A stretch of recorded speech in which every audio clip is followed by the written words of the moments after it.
मेरा नाम प्रमोद कुमार शर्मा है। मैं बुनियादी प्रशिक्षण केंद्र कैरियरगंज झांसी में टेक्नीशियन 3 के पद पर कार्यरत हूँ। आइए अब हम आपको जो है चक्के के भागों के बारे में बताते हैं। ये देख रहे हैं आप, 2 चक्के के बीच में जो जुड़ने वाली कड़ी है ये सामने है, इसे एक्सल कहते हैं। इससे जुड़ा हुआ चक्का जो है हमारा, जैसे कि ये हब इनर हब कहलाता है। ये एक्सल से जुड़ा हुआ है। इस हब के ऊपर आप देख रहे हैं ये चक्के की डिस्क कहलाती है। इसके ऊपर जैसे ही बढ़ते हैं हम तो ये हमारे चक्के की फ्लैंज कहलाती है। फ्लैंज के साथ में जो है ये देख रहे हैं आप, इसे ट्रेड कहते हैं। ट्रेड से जो है जैसे ही हम नीचे की तरफ बढ़ते हैं तो ये फिर से जो है हब दिखाई देता है हमें। ये हब हमारा आउटर हब कहलाता है, जो कि एक्सल से प्रेस्ड होता है, जुड़ा होता है। इस एक्सल से होते हुए नीचे की तरफ जाते हैं, जिस पर ये आप देख रहे हैं एक्सल बॉक्स रखा हुआ है। एक्सल बॉक्स के अंदर स्फेरिकल रोलर बियरिंग होती है। वो बियरिंग जो कि जिस पर रखी होती है वो जर्नल कहलाता है, और बियरिंग बाहर की तरफ निकल ना जाए इसके लिए उस जर्नल के आगे की तरफ कैप लगी होती है। ये तो हो गए हमारे जो है चक्कों के भागों के नाम। अब आइए जो है चक्कों के कुछ डायमेंशन के बारे में बताते हैं। जैसे हमने जो अभी फ्लैंज का नाम लिया था, ये फ्लैंज हमारी जो होती है, इसकी मोटाई जो होती है वो 28.5 मिलीमीटर होती है। फ्लैंज से साथ में लेकर के ये चक्के की जो ऊपर की हिस्से की जो चौड़ाई है, ये चौड़ाई होती है 127 मिलीमीटर। इसके बाद चक्के की मोटाई ये होती है 63.5 मिलीमीटर।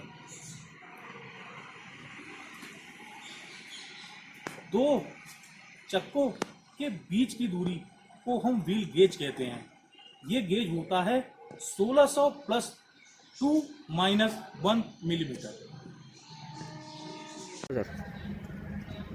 आइए हम चक्के में उत्पन्न खराबियों के बारे में बात करते हैं। ऐसी खराबियां हम जिन्हें नज़रअंदाज नहीं कर सकते, क्योंकि अगर ऐसी खराबियों को हमने नज़रअंदाज किया तो इस मानवीय भूल के कारण एक बड़ी दुर्घटना हो सकती है। दोस्तों, ऐसी खराबियों के समय समय पर होने वाले शेड्यूल परीक्षण व मध्यवर्ती स्टेशनों पर किए जाने वाले सेफ टू रन परीक्षणों में भी इसकी जांच ध्यानपूर्वक करते रहना चाहिए, जिससे कि हम भविष्य में इन कारणों से होने वाली दुर्घटनाओं से हम बचे रह सकें। मित्रों, मैं इस बात को आपको अवगत कराना चाहता हूं कि व्हील पर हम जिन प्रकार की खराबियों की बात करते हैं, वह खराबियां व्हील के उन हिस्सों पर आती हैं जो रेल पथ के लाइन के संपर्क में आती हैं, जैसे ट्रेड व फ्लैंज। खराबियां भी उन्हीं हिस्सों पर आती हैं। सबसे पहले हम फ्लैंज पे आने वाली खराबियों की बात करते हैं।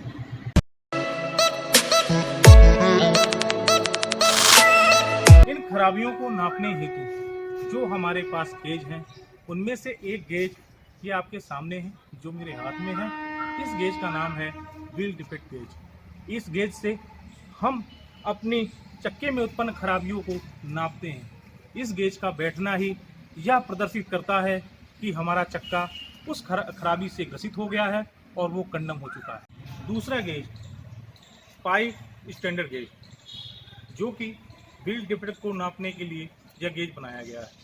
पाई कंपनी ने यह गेज रेलवे के लिए बनाया हुआ है। इस गेज से हम अपने व्हील में आने वाले डिफेक्ट को नापने के लिए इसका प्रयोग करते हैं। इन 2 गेजों के माध्यम से हम चक्के में आने वाली 7 प्रकार की खराबियों को नाप सकते हैं। खराबियां जैसे पहला थिन फ्लैंज है, दूसरा radius too small at the root of flange, तीसरा शार्प फ्लैंज, चौथा डीप फ्लैंज, 5वां हॉलो टायर, 6वां ब्रेड प्लेसिस और 7वां थिन टायर।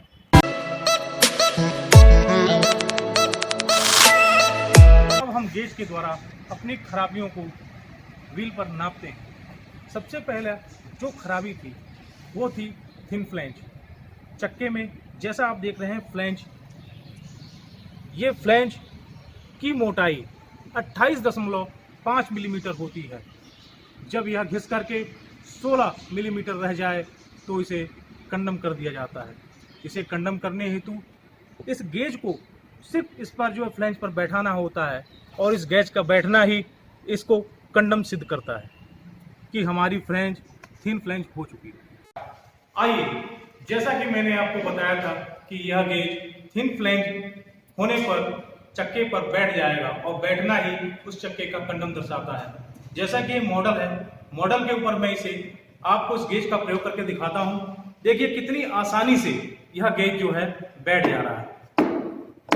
इसके बैठने का मतलब यह हुआ कि यह फ्लैंज जो है थिन फ्लैंज हो चुकी है और इस फ्लैंज की मोटाई 16 मिलीमीटर रह गई है। ऐसे चक्के को चलाए जाने पर यह चक्का क्रॉसिंग वर्क पॉइंट पर दोलेना होकर के गिर सकता है।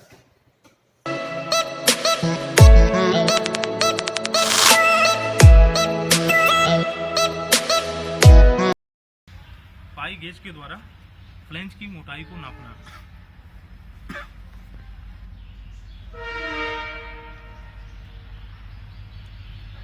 ये हमने फ्लैंज की जो है सही माप ले ली है और अब आपको हम दिखा रहे हैं गेज का।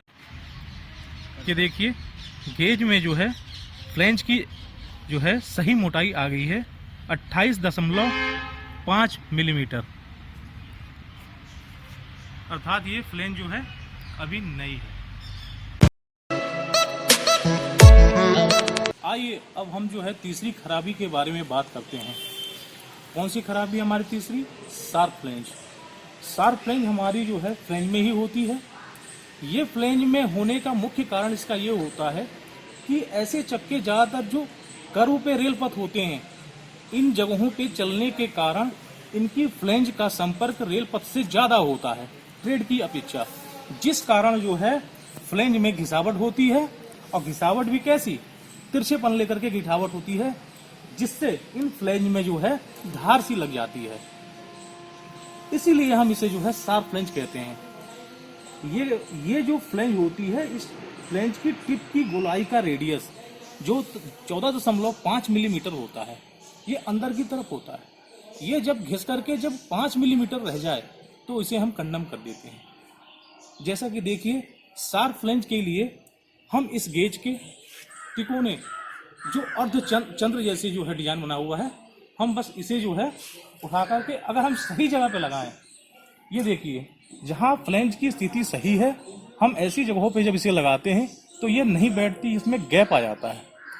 लेकिन जैसे ही हम उस जगह पे लगाते हैं जहां पर यह दोष उत्पन्न हो गया है, वहां पर ये फ्लैंज ठीक ढंग से बैठ जाती है और गैप भर लेती है। देखिए ध्यान से, इसे हम शार्प फ्लैंज कहते हैं।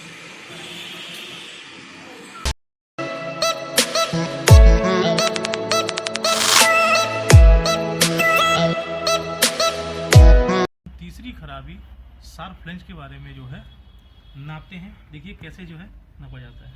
हमें गेज को लेकर के इस प्रकार जो है फ्लैंज पे बैठा देना है। जहाँ पे शार्प फ्लैंज होगी वहाँ ये गेज आसानी से बैठ जाएगा।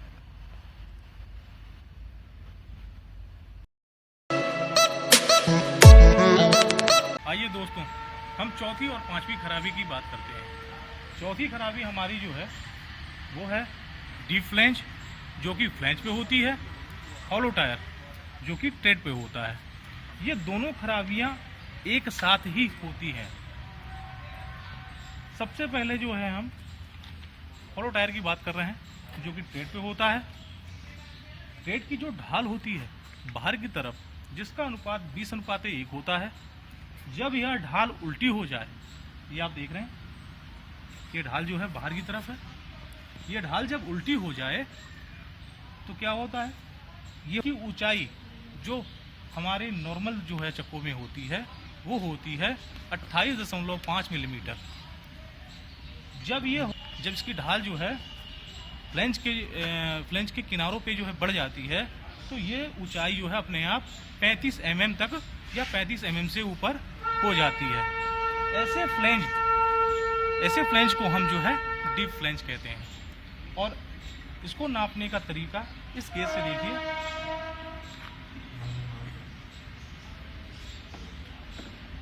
ये देख रहे हैं, नॉर्मल जगह पे मैंने जो है इस गेज को लगाया है, यह गेज जो है सही अवस्था में नहीं बैठ रहा। ये जहाँ मैंने उंगली रखा हुआ है, ध्यान से देखिए, जैसे ही मैंने जो है उस जगह पे लगाया जहाँ पर यह दोष जो है उत्पन्न हो चुका है, तो देखिए आसानी से फ्लैंज जो है इस गेज पर बैठ जा रही है। देख रहे हैं, बैठ गई। इसके बाद देखिए आप जो है हॉलो टायर वाले स्थान पर जहाँ पर यह दोष उत्पन्न हुआ है, वहाँ पर भी ये हमारा गेज आसानी से जो है बैठ जा रहा है।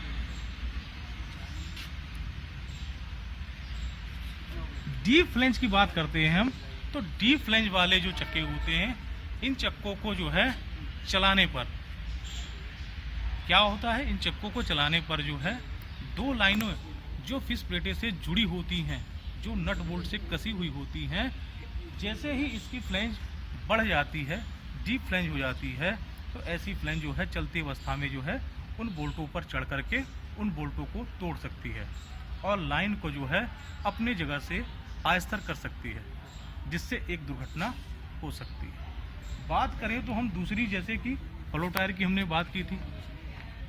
हॉलो टायर होने से, जैसे कि मैंने पहले आपको बताया था कि इस ट्रेड की जो ढाल होती है 20:1 होती है, और जब ये हॉलो टायर से ग्रसित हो जाता है, इस दोष इसमें उत्पन्न हो जाता है, इस अवस्था में क्या होता है कि ऐसा चक्का जब ट्रैक पर मुड़ता है तो मुड़ने में ये क्या करता है, इस चक्के को बाधक होता है और क्या होता है, रेल से ये चिकड़ कर चलता है। आइए दोस्तों, हम छठी खराबी के बारे में बात करते हैं। छठी खराबी हमारी चक्के में उत्पन्न होने वाली फ्लैट प्लेसिस खराबी है। ये खराबी हमारे चक्कों में ब्रेक बाइंडिंग जो है गाड़ी में जब हो जाती है, ऐसी अवस्था में यह समस्या हमारे चक्कों में उत्पन्न हो जाती है। इसका मेन कारण ये होता है कि चक्का तो घूमने के लिए बना हुआ है, लेकिन ब्रेक जाम होने के कारण यह चक्का जो है रेल पथ पे घिसटता हुआ चला जाता है, जिससे कि चक्के में एक जगह पे इस पे जो है फ्लैट प्लेसेस बन जाते हैं। ये फ्लैट प्लेसेस जो होते हैं, ये सवारी गाड़ी में जो है 50 mm तक जो है अलाउ होते हैं और मालगाड़ी में 60 mm तक। अब इसे नापने का तरीका जो है इस गेज से देखिए, इस गेज में जो है गेज में बने हुए फ्लैट प्लेसेस को नापने के लिए ये हिस्सा जो है हम सीधे तौर पर इस चक्के पे रखते हैं और ये देखते हैं कि हमारे चक्के में जो है फ्लैट कितना है। यदि सवारी गाड़ी है तो उस गाड़ी में हम जो है 50 mm तक के अंदर यदि है तो हम ऐसे चक्के को चलाएंगे। यदि गुड्स की गाड़ी है, माल गाड़ी है, तो उसके चक्के में जो है 60 mm तक यदि जो है फ्लैट प्लेसिस है तो हम उसे चलाएंगे। यदि उससे अधिक होने पर ऐसे चक्के को हम कंडम कर देंगे। इसके चलाने से जो नुकसान हमें होगा वो है कि ऐसा चक्का चलती अवस्था में जो है हैमरिंग करता हुआ हमारे रेल पथ को नुकसान पहुंचा सकता है। जैसा कि आप देख रहे हैं, ये पाई गेज है। इसके द्वारा मैं फ्लैट प्लेसेस को नापने का तरीका बताता हूँ। इस पे जो है हमने सीधी अवस्था में जो है रख दिया है इसे, अब फ्लैट को देख लिया। अब फ्लैट को देखने के लिए देखिए, इस पर जो है 50 mm तक जो है इसमें बने हुए हैं। बस हमने ऐसे रखना है और बस देख लेना कि 50 में हमारा फ्लैट है या उससे अधिक है। दोस्तों, हम सातवीं खराबी के बारे में बात करते हैं। सातवीं खराबी हमारे जो है चक्के की मोटाई के ऊपर बेस होती है। चक्के की जो मोटाई होती है हमारी, ये मोटाई जो होती है 63.5 मिलीमीटर। जब यह चक्का घिस करके ओनली 25 मिलीमीटर रह जाए तो ऐसे चक्के को हम कंडम कर देते हैं। इसे जो है नापने का तरीका, यह गेज देख रहे हैं, मैं सही जगह पर जो है इस गेज को लगा रहा हूं। तो इस गेज में ये फ्लैंज के ऊपर देख रहे हैं आप, ये जो है हिस्से में गैप है, लेकिन जैसे ही जहां पर ये चक्का हमारा 25 मिलीमीटर का हो गया है, उस जगह पे मैंने इस गेज को लगाया तो यह गेज का जो है आसानी से बैठ गया और इसको जो बीच में गैप था वो आसानी से भर गया। इस प्रकार यह चक्का हमारा जो है कंडम हो गया। ऐसे चक्के को चलाए जाने पर सबसे बड़ी बात यह है कि ऐसे चक्के को यदि हम चलाएंगे तो ऐसा चक्का जो है चलते वक्त कभी भी टूट सकता है। दोस्तों, मैंने जो 7 प्रकार की खराबियों के बारे में आपको जानकारी दी है, यह बुनियादी प्रशिक्षण केंद्र की तरफ से एक मेरा छोटा सा प्रयास है, जिसके द्वारा मैं आपको कुछ जानकारियाँ मैंने जो है दी हैं। यदि जो है आपको यह जानकारियाँ पसंद आएँ तो आप जो है पीके रिव्यू के लाइक बटन को दबाकर जो है हमें जो है अनुग्रहित करें।